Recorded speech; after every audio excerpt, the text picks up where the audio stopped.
Ang lalaking ito ay isang mortal lang na walang kapangyarihan. Pero nagbabantay siya sa isang pagsusulit ng grupo ng mga mababangis na dambuhalang demonyo na nasa tribulation stage. At ang paksa ng pagsusulit ay ang makabagong kaalaman sa agham mula sa Earth. Dahil dito, nahirapan ng husto ang grupo ng mga demonyong mahihina ang ulo.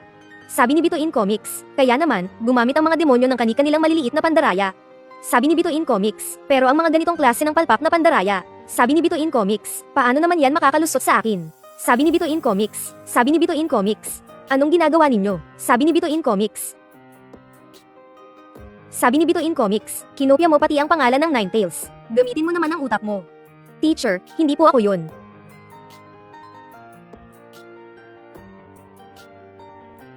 Madaling nunukin ang kodigo, pero ang pait ng pagkabigo sa tribulation, yan ang mahirap nunukin.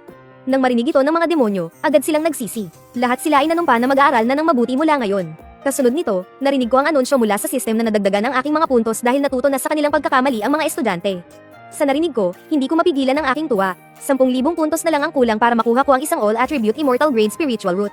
Sa oras na yun, hindi na ako magiging isang teoretista lang na puro salita, kundi isang tunay na makapangyarihang nilalang sa mundo ng cultivation. Ilang taon na kasi ang nakalipas, hindi sinasadyang napunta ako sa mundo ng cultivation.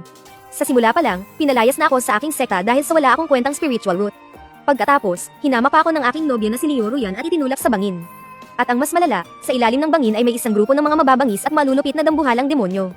Host has been bound. Pero sa kabutihang palad, sa bingit ng kamatayan, nagising sa akin ang Education for All system. Durog na ang katawan niya sa pagbagsak pero nabuhay pa rin. Anong klaseng kapangyarihan yan? Isa ka bang immortal? Gusto niyong matuto? Tuturuan ko kayo. Pakiusap, Immortal Master, tanggapin niyo po kami bilang inyong mga disipulo. At sa ganitong pagkakataon, naging guro ako ng grupong ito ng mga dambuhalang demonyo na nasa tribulation stage. Pagkatapos, inilabas ko rin ang mga gantimpala mula sa sistem ng mga pambihirang kayamanan at halaman. At ginawa ang lugar na ito na isang sacred valley para sa pagtuturo at pag-aalaga ng mga demonyo.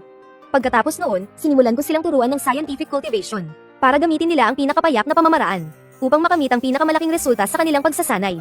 Dahil dito, lalo pa nila akong hinangaan. Itinuring nila ako bilang pinakamataas at walang kapantay na sage master ng lahi ng mga demonyo. Ang nine-tailed fox demon ay sobrang humanga sa akin na gusto pa niya akong anakan. Pero ang nangyari, tinanggihan ko siya gamit ang dahilan na magkaiba ang chromosomes ng tao at demonyo. Pagkatapos, pinarusahan ko pa siya sa pamamagitan ng pagpapakopya sa kanya ng postnatal care for SOS ng 800 beses.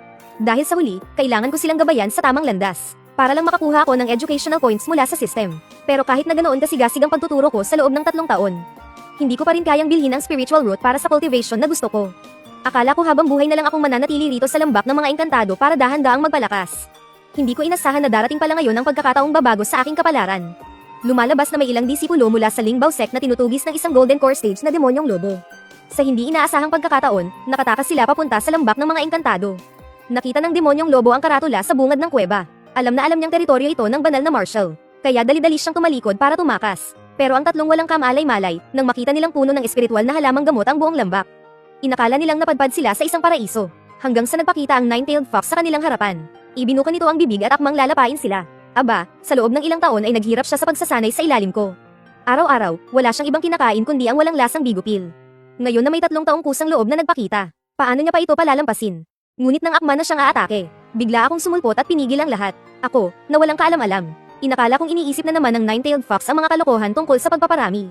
Kaya tinawag ko ang 2 kaklase para suotan siya ng medyas na may bulaklak. At pagkatapos ay sinundan ko ito ng isang malupit na sermon. Ang eksenang ito ay ikinagulat ng husto ng 3 cultivator na pangangan na lang sila. Isipin nyo, isa siyang dakilang demonyo na nasa tribulation stage. Pero takot na takot sa isang mortal na walang bahid ng espiritual na enerhiya. Subalit, bago pa man sila makabawi sa pagkabigla, tinawag ko na naman ang 2 pang dakilang demonyo na nasa tribulation stage para ipagtimpla sila ng tsaa. Tutal, ilang taon na rin akong hindi nakakakita ng tao.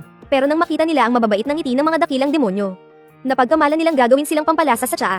Sa sobrang takot, dali-dali silang nagmakaawa, ngunit hindi niya inasahan, pagkasabi niya pa lang noon, ang demonyong tigre ay nagdalangan ng 3 tasa ng mainit na tsaa.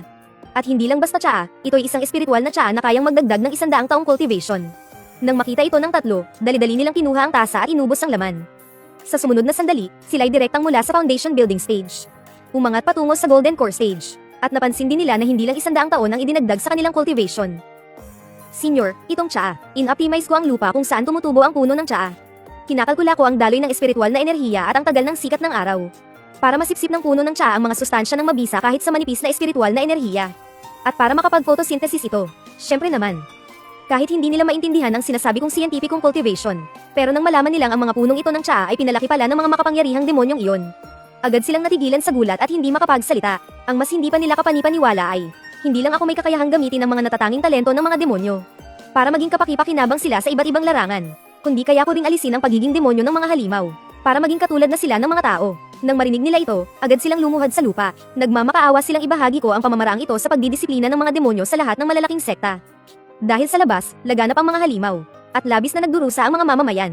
Sa ngayon, iilang malalaking sekta na lang ang buong lakas na lumalaban. At syempre, masaya kong pinagbigyan ang kanilang hiling. Dahil bawat halimaw na madidisiplina gamit ang pamamaraan ko, makakakuha ako ng system points. At para mapabilis ang proseso, bago umalis, binigyan ko pa sila ng isang supot ng tsaa para iuwi. Pagbalik ng tatlo sa kanilang sekta, agad nilang iniulat ang lahat ng kanilang nakita at narinig ngayong araw sa mga nakatataas. Sa simula, hindi sila naniwala. Hanggang sa ilabas ng tatlo ang espiritual na tsaa. Agad na nagpa siya ang sect leader na magdala ng mga tao para bisitahin ako.